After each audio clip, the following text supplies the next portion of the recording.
vendí el terreno la semana pasada. Era lo último que quedaba de lo que Rogelio y yo habíamos construido juntos una pequeña finca en las afueras de Valladolid, que él siempre decía que algún día sería nuestra seguridad. Lo fue. Con el dinero en mano, 5 millones de pesos mexicanos que convertí con cuidado a euros y dividí en efectivo y cuenta bancaria, decidí hacer lo que no había hecho en años: sorprender a mi hijo. Isaías siempre fue un buen muchacho, al menos en mi recuerdo. Tras la muerte de Rogelio, nos distanciamos un poco. La vida, el trabajo, su matrimonio con Aline. Yo no quise ser una carga. Y él, bueno, dejó de llamar con tanta frecuencia. Pero en el fondo siempre pensé que bastaría un gesto, uno sincero, para volver a conectar. Por eso no lo llamé. Quería ver su cara al verme llegar con ese dinero. Quería sentir que todavía era bienvenida. Tomé el tren hasta Salamanca y luego un taxi hasta su urbanización. Cuando el coche frenó frente a esa casa enorme con jardín simétrico, sentí algo extraño, como si estuviera a punto de entrar en un museo, no en el hogar de mi propio hijo. Bajé con la maleta, comprobé el sobre con los billetes en su compartimento oculto y subí los 2 peldaños del porche con un nudo en el estómago. Antes de tocar el timbre oí voces. La ventana del salón estaba entreabierta. Reconocí de inmediato la voz de Aline. Fría, aguda, impaciente. Apenas tenga el dinero la echo de esta casa con todo y zapatillas ortopédicas. Me quedé inmóvil. Sentí que el aire se retiraba del mundo. El sudor me corría por la espalda, pero el cuerpo no me respondía. No lloré, no temblé. Solo comprendí de golpe que todo había sido una ilusión mía. Respiré hondo. Me peiné con los dedos, forcé una sonrisa y toqué el timbre como si no hubiese escuchado nada.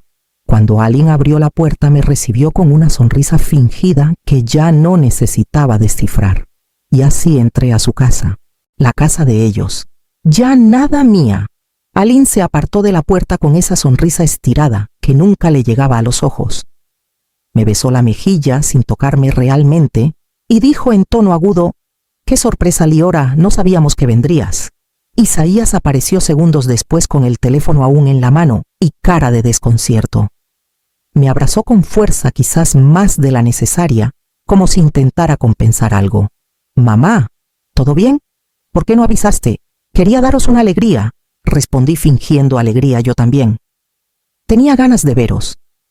Me ofrecieron el cuarto de invitados del piso de arriba, ese que huele a ropa guardada y donde las sábanas aún tienen la etiqueta doblada en una esquina. Aline me ayudó a subir la maleta sin ofrecerlo, simplemente tomándola como quien cumple una tarea obligada. En la cena la tensión se podía cortar con cuchillo. La mesa estaba impecable, como de revista: ensalada de rúcula crema, de calabaza servida en cuencos de cerámica y filetes de salmón, con una costra de hierbas que parecía más decoración que alimento. Isaías hablaba sin parar sobre su nuevo proyecto de marketing digital, sobre la rotación de empleados, sobre las oportunidades en el sector inmobiliario.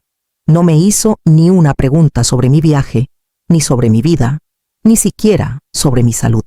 Aline asentía en silencio, evitando mirarme, bebiendo pequeños sorbos de vino blanco, como si contar los segundos para terminar fuese lo único que la mantenía sentada. Yo asentía, sonreía y tomaba pequeñas cucharadas de sopa, aunque el nudo en la garganta me impedía tragar con normalidad. Cada gesto, cada pausa forzada, cada cruce de miradas entre ellos me confirmaba lo que ya intuía: mi presencia. Allí no era bienvenida, al menos no por ella, y quizás tampoco por él. Esa noche, acostada en aquella cama ajena, repasé en mi mente la frase que escuché en la ventana. Me pregunté si Isaías estaba al tanto. Me pregunté si todo esto había sido planeado entre los dos. Me prometí mantener los ojos abiertos y al amanecer decidí que no solo escucharía, también empezaría a buscar. Aline salió temprano al día siguiente, vestida con un conjunto caro y una prisa bien ensayada. Isaías dijo que tenía reuniones en el centro y me dejó sola con un beso fugaz en la frente. «Tómate el día para descansar, mamá», me dijo. «Ponte cómoda, esta es tu casa». Mentira piadosa, pensé, pero asentí con la misma suavidad con la que uno acepta una taza de té frío. Cuando el silencio se adueñó de la casa, me moví con cautela. No era curiosidad, era necesidad. Quería entender en qué mundo se movían, si lo que había escuchado de Aline era fruto de una rabieta o parte de algo más profundo. Entré al despacho de ella. La puerta no estaba cerrada con llave. Había un escritorio blanco con una lámpara de diseño, montones de revistas de decoración y un archivador metálico a medio cerrar. Revisé con lentitud, como si cada hoja fuera una pista. Lo eran. Las facturas estaban organizadas por fecha, pero no pagadas. Luz, gas, internet, todo con sellos de urgente o vencido. Encontré 3 tarjetas de crédito, 2 de ellas, con extractos recientes, una deuda total que superaba los 30.000 euros. Y entonces, lo que más me heló, una carta del banco firmada y con membrete.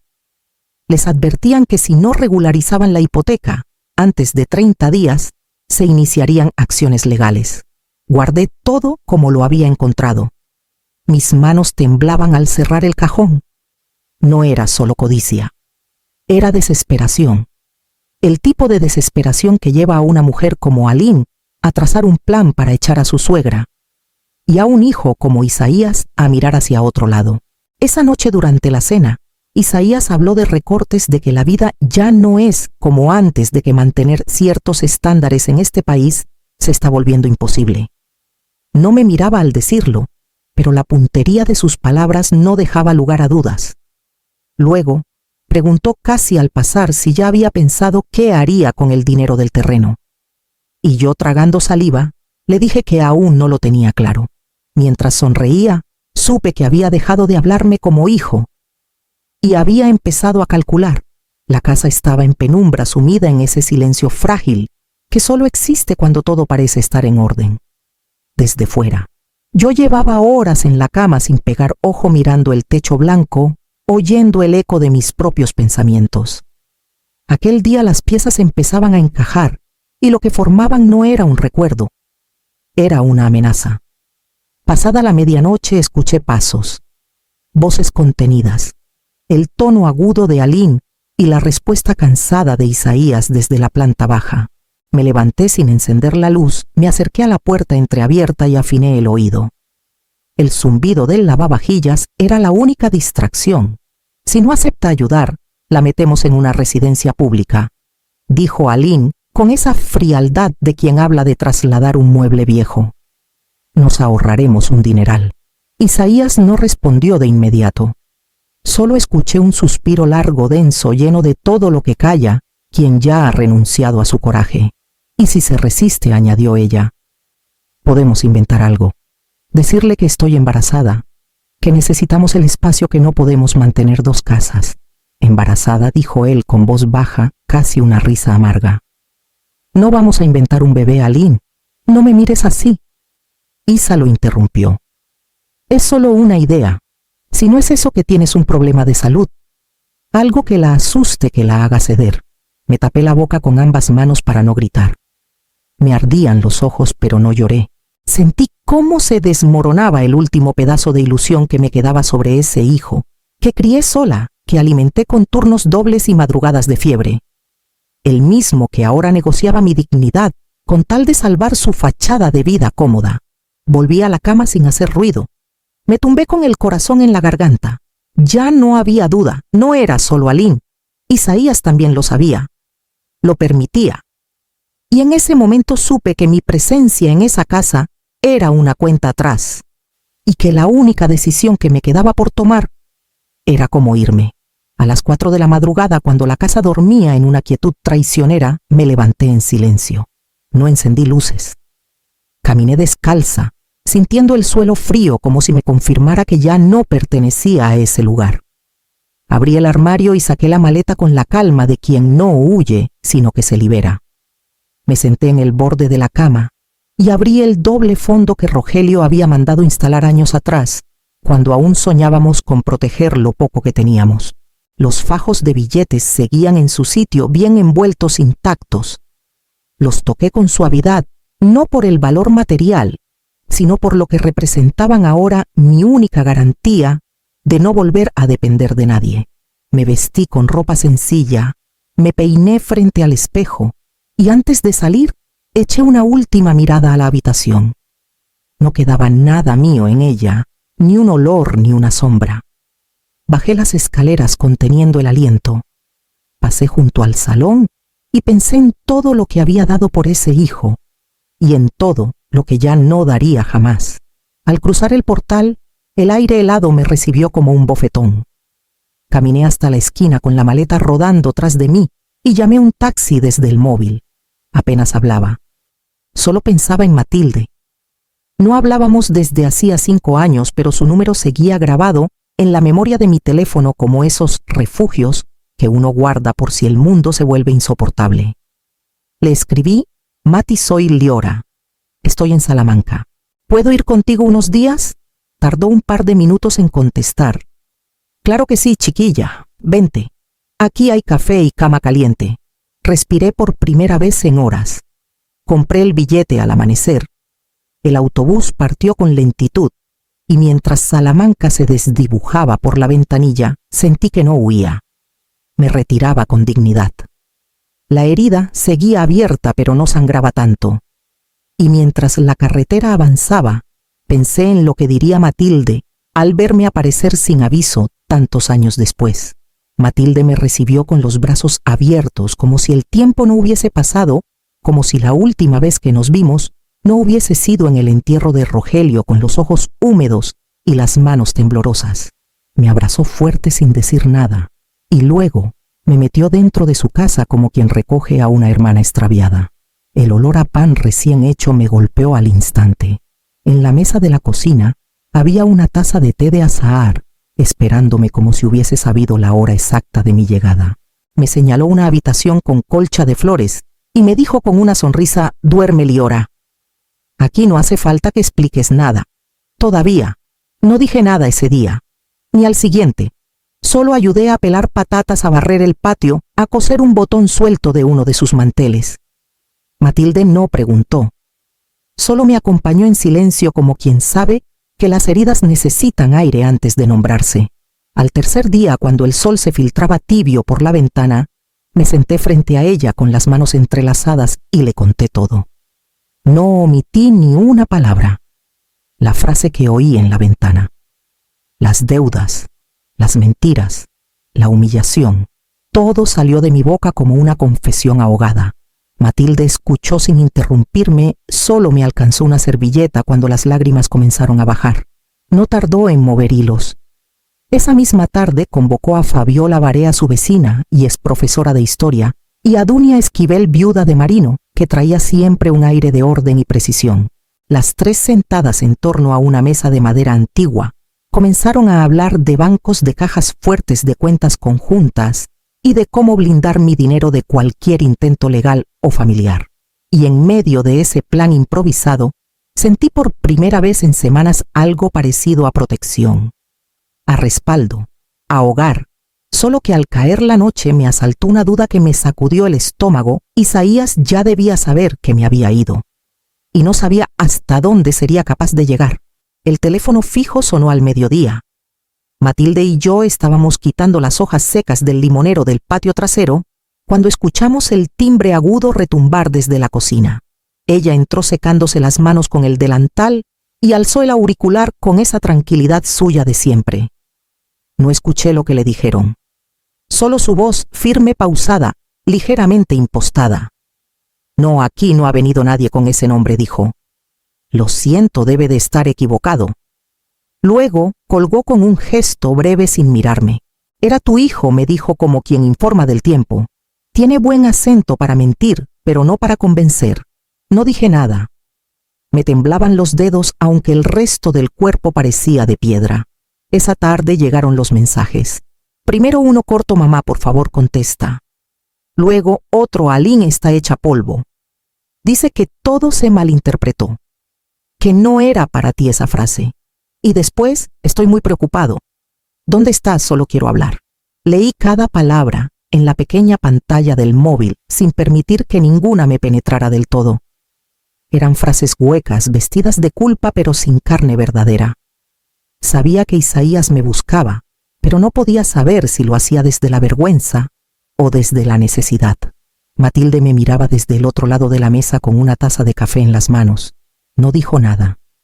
No hacía falta. Su silencio era una red que me sostenía. Esa noche me senté sola en el porche envuelta en una manta mirando las luces lejanas de la ciudad. El frío me rozaba los tobillos, pero lo aguantaba.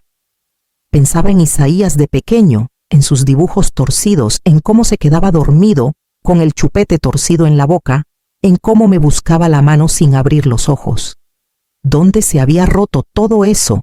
¿En qué momento dejé de ser su refugio y pasé a ser un obstáculo? No respondí. No llamé. Solo apagué el móvil y lo dejé sobre la mesa. Tenía que decidir si aún quedaba algo de ese hijo que yo recordaba, o si ya era solo un desconocido con mi apellido. Fue Matilde quien me habló de Brisa Serena. Está en la costa cerca de Luarca. No es como esas residencias frías que salen en las noticias. Allí, la gente vive y ora. No espera a morir. Me lo dijo sin presión, solo como quien ofrece una alternativa a alguien que ya no puede volver atrás. Llamé ese mismo día. Me atendió una mujer amable que me ofreció venir a visitarlo sin compromiso. Tomé un tren al día siguiente. El trayecto fue silencioso, largo, pero no me pesó. Iba a verme a mí misma, a reconocer si aún quedaba espacio en el mundo donde yo pudiera estar sin pedir permiso. Brisa Serena no era un asilo. Era un lugar de retiro con árboles de sombra grande, un jardín de lavanda que envolvía todo en olor limpio y una biblioteca donde aún se escuchaban las hojas pasar. El director, un hombre mayor que caminaba con bastón, me dio la bienvenida como si me conociera. No preguntó por mi familia, me preguntó por mis gustos, por mis horas de sueño, por si prefería café o infusión por la tarde. Ese mismo día firmé el contrato. Pagué un año completo por adelantado, sin cuotas, sin dependencias, sin tener que justificarle nada a nadie. También abrí una nueva cuenta bancaria en una sucursal cercana y deposité ahí una parte del dinero. Lo demás lo dejé guardado en una caja fuerte privada dentro de la misma residencia. Rogelio estaría orgulloso, por fin usaba lo que tanto nos costó construir. Para mí, en los primeros días conocí a personas que hablaban de cine, de política, de sus nietos y también de sus pérdidas. Nadie preguntaba por qué estaba allí. Solo celebraban que uno llegara. Me ofrecí para organizar las tardes de lectura en voz alta. Me apunté al taller de jardinería. Empecé a caminar por la playa al amanecer. Por primera vez en muchos años no sentía miedo, ni culpa, solo una quietud extraña que se parecía al alivio, hasta que una tarde cualquiera me avisaron en recepción que alguien había preguntado por mí. Me avisaron en recepción a media tarde. Señora Mendívil, hay un caballero que pregunta por usted. Dice ser su hijo. Sentí un latigazo en el pecho, no de miedo, tampoco de alegría. Fue una mezcla áspera de expectativa y resignación. Le pedí al conserje que lo llevara a la cafetería y que me diera 10 minutos. Me arreglé el cabello con las manos, me puse el cardigan que Matilde me había regalado y caminé hacia ese reencuentro como quien se enfrenta a un libro que ya ha leído, pero que quiere terminar con dignidad. Estaba solo, sin Aline, más delgado el rostro, hundido, los ojos sin brillo. Se levantó en cuanto me vio y me ofreció un abrazo que no supe si aceptar. Le di la mano nada más. Nos sentamos. Mamá, empezó la voz ronca, temblorosa. No sé por dónde empezar. Por el final le dije, ¿qué quieres? Isaías bajó la mirada. Dijo que me buscó porque no podía vivir con lo que había hecho, que lo lamentaba, que Aline ya no estaba con él, que había abierto los ojos, que no me defendió cuando debía, y que eso lo perseguía todas las noches. Lo escuché, sin interrumpirlo, sin llorar. Cada palabra suya era una piedra que caía al agua, pero el agua ya no era la misma. Yo ya no era la misma. No es que lo dijiste, Isaías, le respondí con la voz tranquila. Es que no me defendiste, dejaste que me humillaran bajo tu techo. Y eso no lo hace un hijo. Me pidió otra oportunidad. Dijo que no era por el dinero. Le creí a medias. porque incluso si ya no lo quería alguna parte de él, seguía esperando algo. Le dejé claro que no habría dinero, ni para él, ni para ella, que no volvería a ver a Aline ni a cruzar la puerta de su casa, pero que podía llamarme si algún día solo quería hablar. Él asintió tragando saliva. Nos despedimos con un apretón de manos, y mientras se alejaba por el jardín, supe que no todos los lazos se cortan de golpe. Algunos solo se aflojan hasta que uno aprende a soltarlos. Los miércoles por la tarde se ha vuelto tradición leer poesía en el salón central de Brisa Serena.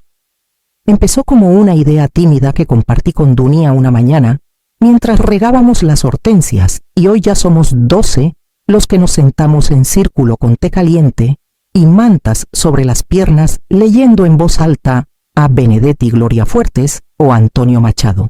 Las palabras parecen llegar más hondo cuando ya se ha vivido tanto. Hace 2 semanas viajamos a Portugal con Matilde y Fabiola. 3 días en Oporto caminando por las callejuelas, comiendo bacalao y riendo hasta llorar. Me sentí joven, pero no en el cuerpo, en la mirada. En esa capacidad de asombrarse otra vez, de descubrir que todavía queda mundo dentro del mundo.